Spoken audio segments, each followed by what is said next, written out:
નમસ્કાર મિત્રો, હું રાજેશ ભાસ્કર આપ સૌનું યુટ્યુબમાં આપણી આ ચેનલ પર સ્વાગત કરું છું.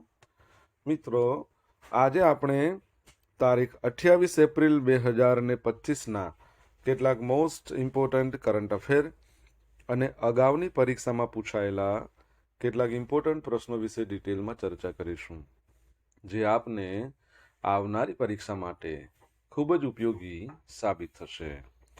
તો મિત્રો, આપ આ ચર્ચા સાથે જોડાઈ રહેજો અને વિડીયોને પહેલેથી લઈને છેલ્લે સુધી પૂરેપૂરો જોવાનો આગ્રહ રાખજો. તો ચલો મિત્રો, શરૂ કરીએ.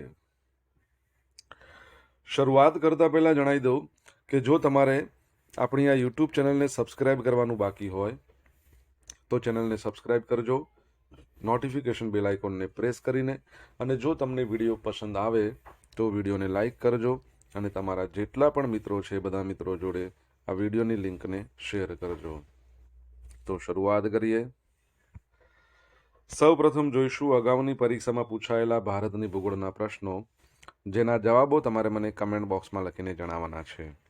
વિડીયોના લાસ્ટમાં જ્યારે હું તમને આ દરેક પ્રશ્નના જવાબ જણાવું ત્યારે તમારે ચેક કરવાનું છે કે તમે આપેલા પ્રશ્નોના જવાબમાંથી કેટલા પ્રશ્નોના જવાબ સાચા છે, અને જેટલા પણ પ્રશ્નોના જવાબ સાચા હોય એનો આંકડો તમારે કમેન્ટમાં લખવાનો છે કે 10માંથી આટલા સાચા છે.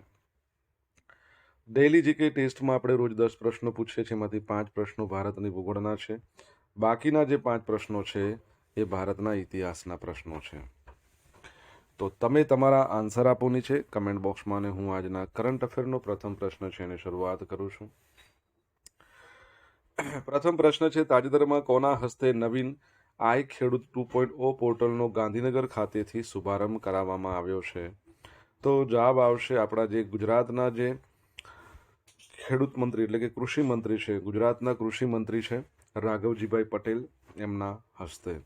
તો કૃષિ અને પશુપાલન મંત્રી છે રાઘવજીભાઈ પટેલ, એમના દ્વારા ગાંધીનગરથી નવા આઈ ખેડૂત 2.0 પોર્ટલનો પ્રારંભ કરવામાં આવ્યો છે. ગુજરાત સરકાર દ્વારા આ પોર્ટલની શરૂઆત 2014માં થઈ હતી.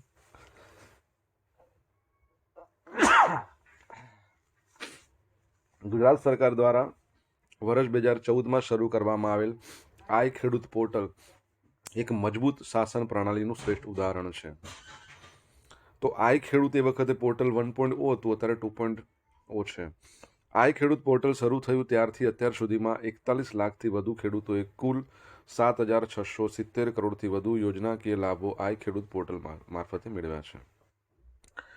2025-26ની વાત કરીએ તો કૃષિ વિભાગની વિવિધ યોજનાઓનો લાભ લેવા અરજી કરી શકે તે માટે ખેડૂતોએ આ નવું આઈ ખેડૂત પોર્ટલ છે ખેડૂતો માટે 24 એપ્રિલથી શરૂ થયું છે, 15 મે સુધી ચાલશે, 22 દિવસ માટે છે.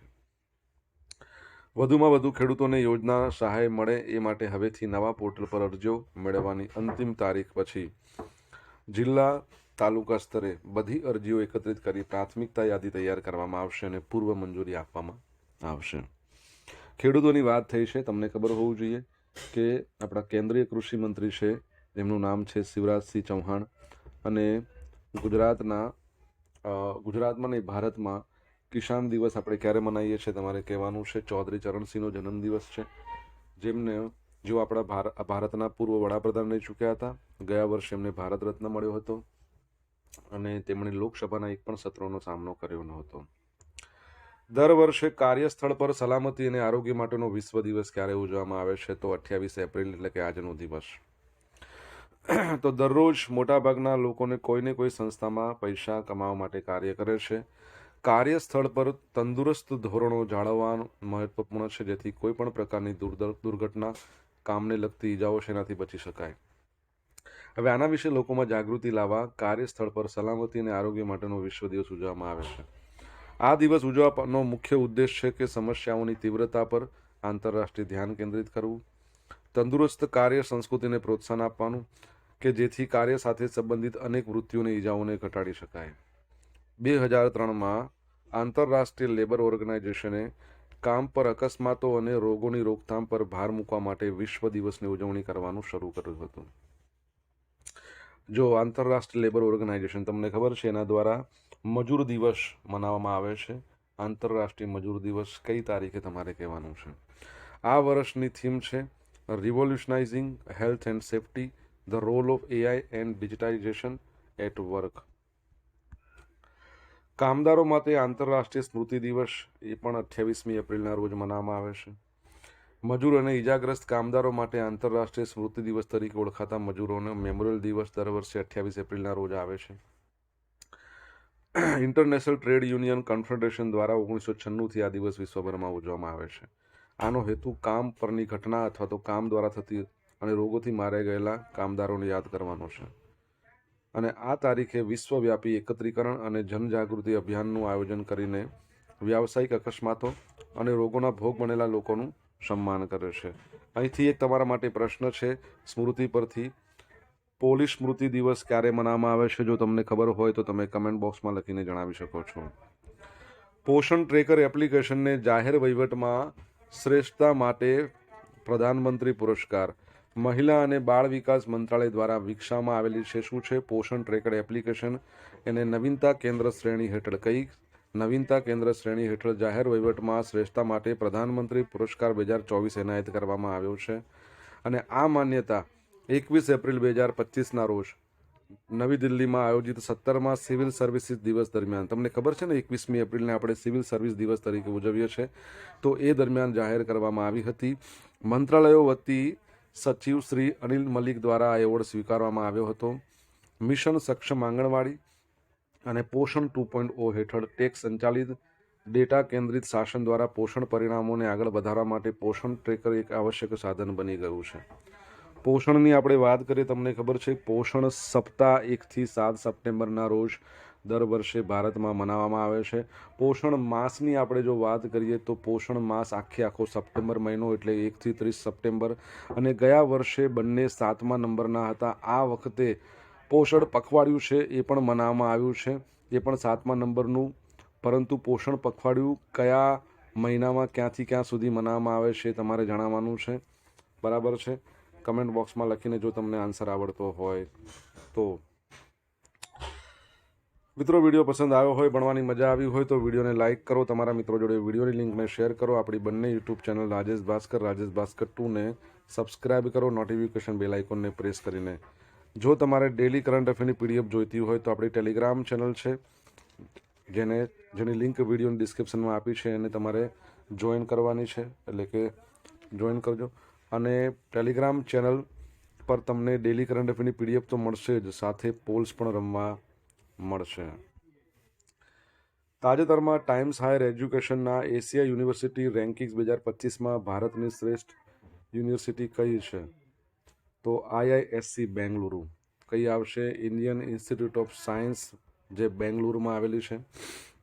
તો તાજેતરમાં ટાઈમ્સ હાયર એજ્યુકેશનના એશિયા યુનિવર્સિટી રેન્કિંગ 2025માં બેંગલુરુ સ્થિત છે ઇન્ડિયન ઇન્સ્ટિટ્યૂટ ઓફ સાયન્સ, એને ભારતની શ્રેષ્ઠ યુનિવર્સિટી તરીકે સ્થાન આપવામાં આવ્યું છે.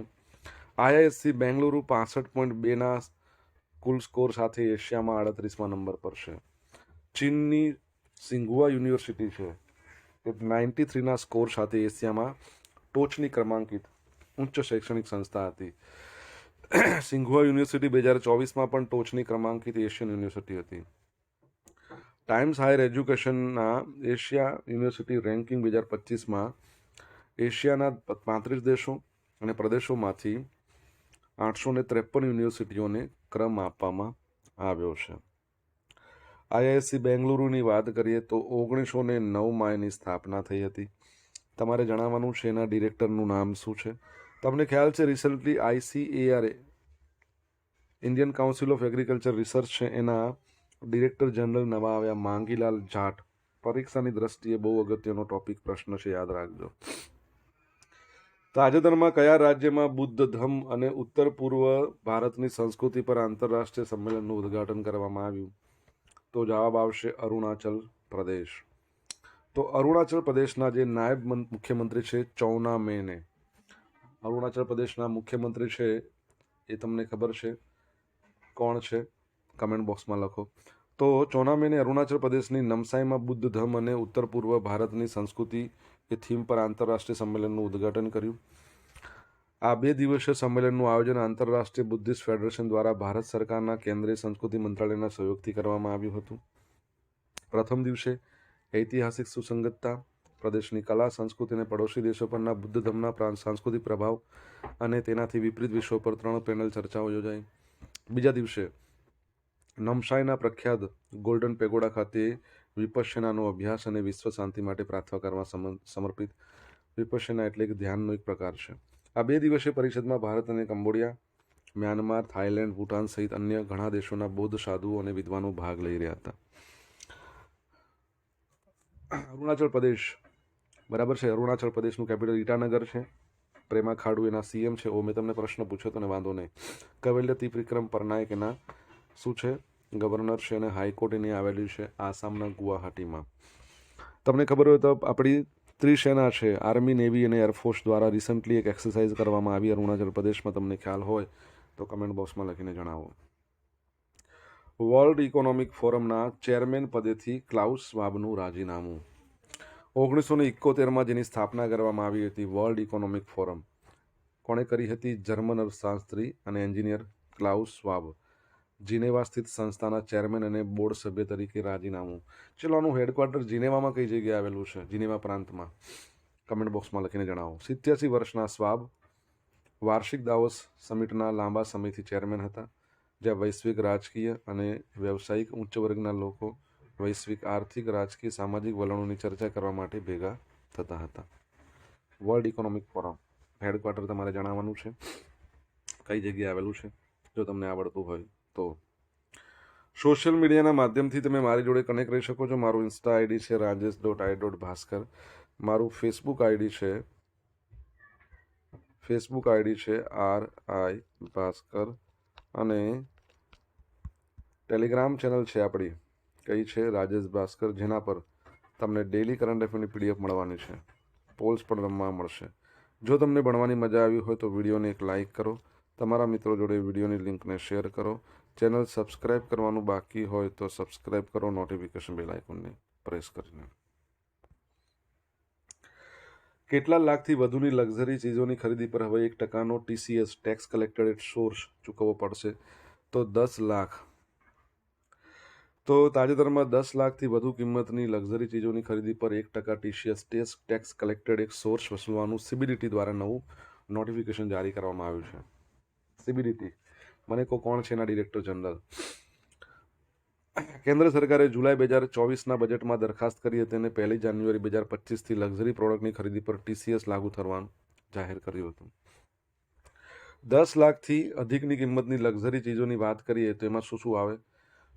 કાંડા ઘડિયાળ, એન્ટિક વસ્તુઓ, paintings, coins, stamps collection, yacht, rowing boat, હેલિકોપ્ટરની ખરીદી, sunglass, handbag, purse, shoes, golf kit, home theatre system, horse racing, polo, એના માટે ઘોડા જેવી ચીજોની ખરીદી 10 લાખથી વધુની હોય તો આવકવેરાની કાયદાની કલમ 206C એ હેઠળ, બરાબર છે, 1% ટેક્સ TCS ચૂકવવો પડશે. TCS ચૂકવનાર વ્યક્તિ પછી તેના ઇન્કમટેક્સ રિટર્નમાં ટેક્સ ક્રેડિટ ક્લેમ કરી શકશે. માલિક દ્વારા કર્મચારીઓનો TDS કપાત કરવામાં આવે છે, તે જ ધોરણે આ પ્રક્રિયા થશે. ગ્રાહકે TCSનું સર્ટિફિકેટ લેવાનું રહેશે. બરાબર છે. ઓકે, આગળ વધીએ. 10 વર્ષથી વધુ ઉંમરના સગીરોને સ્વતંત્ર રીતે સેવિંગ અથવા ફિક્સ્ડ ડિપોઝિટ એકાઉન્ટ ખોલવા પર અને ઓપરેટ કરવાની મંજૂરી આપવામાં આવી છે. તો તાજેતરમાં કેન્દ્રીય રિઝર્વ બેંક છે, આપણી સેન્ટ્રલ બેંક છે RBI, એમણે 10 વર્ષથી વધુ ઉંમરના બાળકોને પોતાના બેંક એકાઉન્ટ છે ને સ્વતંત્ર રીતે ઓપરેટ કરી શકશે માટે નિર્દેશ આપ્યો છે. RBI એક પરિપત્રમાં જણાવ્યું કે કોઈ પણ ઉંમરના સગીર તેના કુદરતી અથવા કાનૂની વાલી છે એના દ્વારા બચત અને ફિક્સ ડિપોઝિટ ખાતા ખોલવા અને ઓપરેટ કરવાની મંજૂરી આપી શકાય.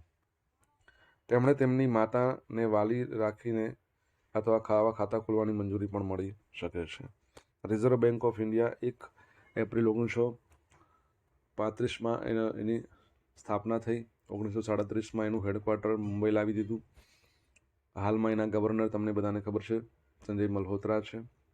પ્રથમ ગવર્નર એસબોર્ન સ્મિથ જે બ્રિટિશ હતા, પ્રથમ ભારતીય ગવર્નર CT દેશમુખ, પ્રથમ ગુજરાતી ગવર્નર IG પટેલ. અને રેપો રેટ છે એ ઘટાડીને 6% કરી નાખ્યો છે. રિવર્સ રેપો રેટ તો સેમ જ છે. બીજું તમારા માટે એક પ્રશ્ન કે રિસન્ટલી આરબીઆઈના નવા ડેપ્યુટી ગવર્નર આવ્યા છે. કોણ એના ડેપ્યુટી ગવર્નર આવ્યા છે તમને ખબર હોય તો કમેન્ટ બોક્સમાં લખીને જણાવો. હવે મિત્રો જોઈશું અગાઉની પરીક્ષામાં પૂછાયેલા ભારતની ભૂગોળના પ્રશ્નો. પહેલો પ્રશ્ન, હુગલી ઔદ્યોગિક પ્રદેશનું કેન્દ્ર નીચે પૈકી કયું હતું? તો કોલકાતા, હાવડા. મોબાઈલ ફોન સેવા શરૂ કરનાર પહેલું ભારતીય શહેર? કોલકાતા. ગોડ્સ ઓન કન્ટ્રી એ કયા રાજ્યને સંબંધિત છે? કેરલા. વર્ષ 2011ની વસ્તી ગણતરી અનુસાર નીચેના રાજ્યો પૈકી કયા રાજ્યમાં ખ્રિસ્તી ધર્મ પાળનારાઓની સંખ્યા સૌથી વધુ છે? નાગાલેન્ડ. ભારત દ્વારા ભૂટાનમાં કઈ જળ વિદ્યુત યોજના સ્થાપવામાં આવી છે? તો ચુઆ જળ વિદ્યુત યોજના. બરાબર છે. હવે મિત્રો જોઈશું અગાઉની પરીક્ષામાં પૂછાયેલા ભારતના ઇતિહાસના પ્રશ્નો. પહેલો પ્રશ્ન, મોગલ બાદશાહ બાબર છે એણે તુજકે બાબરી નામની પોતાની આત્મકથા કઈ ભાષામાં લખી હતી? તો તુર્કી. હિન્દ છોડો ચળવળમાં પ્રથમ સત્યાગ્રહી થવાનું માન કોને મળ્યું? તો આચાર્ય વિનોબા ભાવે. બ્રિટિશ વહીવટ દરમિયાન કોની ભલામણથી મદ્રાસ, મુંબઈ અને કલકત્તા ખાતે યુનિવર્સિટીની સ્થાપના થઈ? તો ચાર્લ્સ વુડ. અકબરના દરબારના નવરત્નો કલાકારો, વિદ્વાન, તત્વચિંતકોને કયા શહેરમાં આશ્રય આપ્યો હતો? ફતેપુર સિકરી. ભારતની વિદેશ નીતિના ભાગરૂપે 1954માં કયા દેશ સાથે પંચશીલ સિદ્ધાંતોની સમજૂતી કરવામાં આવી હતી? તો શું આવશે? ચાઇના જોડે. હવે મિત્રો જોઈશું ગઈકાલે પૂછેલા પ્રશ્નો જવાબ. પહેલો પ્રશ્ન છે, તાજેતરમાં ગુજરાતનો સમગ્ર દેશમાં મેલેરિયા નિર્મૂલન અંતર્ગત કઈ કેટેગરીમાં સમાવેશ કરવામાં આવ્યો? કેટેગરી 1માં. ભારતના પ્રથમ ક્વોન્ટમ કોમ્પ્યુટિંગ વિલેજની સ્થાપના ક્યાં કરવામાં આવશે? આંધ્રપ્રદેશમાં. હવે મિત્રો જોઈશું આજે પૂછેલા પ્રશ્નોના જવાબો. પહેલો પ્રશ્ન શું પૂછ્યો હતો? ભારતમાં કિસાન દિવસ ક્યારે મનાવવામાં આવે છે? 23 ડિસેમ્બરના રોજ. સેકન્ડ પ્રશ્ન, આંતરરાષ્ટ્રીય મજૂર દિવસ ક્યારે મનાવવામાં આવે છે? 1 મેના રોજ. ત્રીજો પ્રશ્ન, ભારતમાં પોલીસ સ્મૃતિ દિવસ ક્યારે મનાવવામાં આવે છે? 21 ઓક્ટોબર.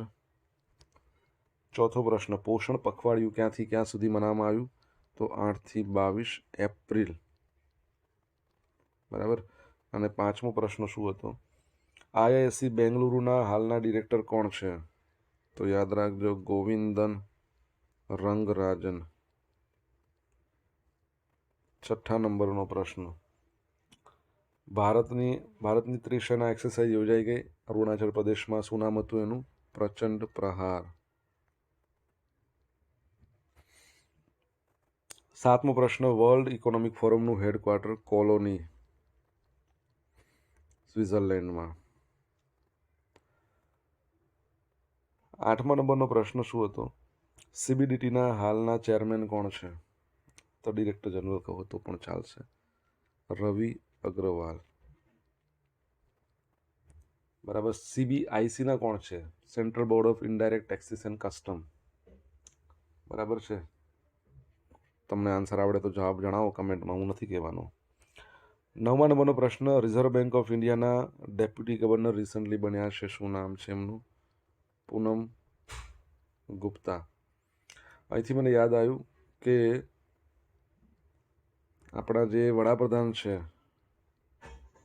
બરાબર છે, એમના પણ અંગત સચિવ કહો અથવા ખાનગી સચિવ જે રિસન્ટલી મહિલા બન્યા છે, એનું નામ તમને આવડતું હોય. બે પ્રશ્નો મેં તમને પૂછ્યા છે. એક તો સીબીઆઈસીના ચેરમેન અને બીજું આ બંનેના જવાબ કોને આવડે છે? આપણે ઘણી બધી વખત ભણ્યા છીએ. બરાબર છે. તમને આન્સર આવડતો હોય તો કમેન્ટ બોક્સમાં લખીને જણાવો. હવે મિત્રો જોઈશું ગઈકાલના કરંટ અફેરમાંથી પૂછેલા કેટલાક ઇમ્પોર્ટન્ટ પ્રશ્નો જેના જવાબો તમારે કમેન્ટમાં લખવાના છે. પહેલો પ્રશ્ન, રાષ્ટ્રીય રક્ષા યુનિવર્સિટી અને કયા રાજ્યની પોલીસે તાલીમ અને સંશોધનમાં સહયોગ વધારવા સમજૂતી કરાર પર હસ્તાક્ષર કર્યા છે? જો આન્સર આવડતો હોય તો કમેન્ટ બોક્સમાં લખજો. સેકન્ડ પ્રશ્ન, T20માં 12,000 રન બનાવનાર બીજો ભારતીય ક્રિકેટર કોણ બન્યો છે? જવાબ આવડે તો કમેન્ટ બોક્સમાં લખીને જણાવજો. તો મિત્રો આ હતા આજના દિવસના કેટલાક મોસ્ટ ઇમ્પોર્ટન્ટ કરંટ અફેર. સાથે આપણે જોયું અગાઉની પરીક્ષામાં પૂછાયેલા કેટલાક ઇમ્પોર્ટન્ટ પ્રશ્નો એના જવાબોની સાથે. આશા રાખું બધાને ભણવાની મજા પડી હોય તો વિડીયોને એક લાઇક કરો, તમારા મિત્રો જોડે વિડીયોની લિંકને શેર કરો. આપણી બંને યુટ્યુબ ચેનલ છે, રાજેશ ભાસ્કર અને રાજેશ ભાસ્કર 2. બંનેને જો સબસ્ક્રાઈબ ના કરી હોય તો એક જ વખત સબસ્ક્રાઈબ કરવાની છે. સબસ્ક્રાઈબ કરી લો, નોટિફિકેશન બેલ આઇકોનને પ્રેસ કરીને. તો મિત્રો, thank you so much for watching this video. Have a nice day. જય હિન્દ, જય ભારત, જય જય ગરવી ગુજરાત.